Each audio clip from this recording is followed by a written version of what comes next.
Señores, estamos viendo esta camioneta.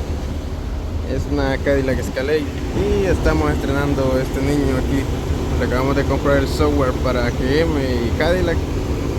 Entonces aquí estamos ahorita leyendo todos los módulos y resulta que los que están en rojo son los que tienen problemas, los en verdes también, y gris es que no lo tiene el vehículo. Entonces vamos a ver que termine de escanear todo. Bueno, ya lo hizo. Vamos a ver en computadora, dice que tiene uno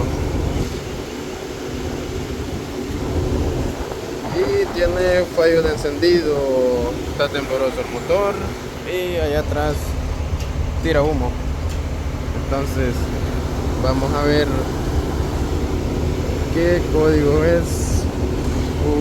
Bueno, no sé qué. Creo que este es de 8. A ver. El código de fallo.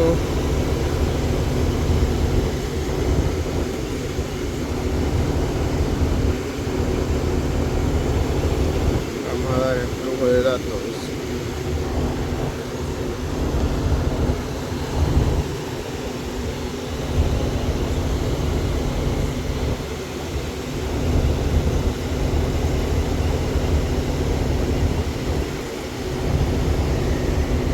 Bueno, entonces acá tenemos los datos en vivo y resulta que el fallo de encendido lo tiene en el cilindro número 1 y este es de 6, no, de 8, perdón.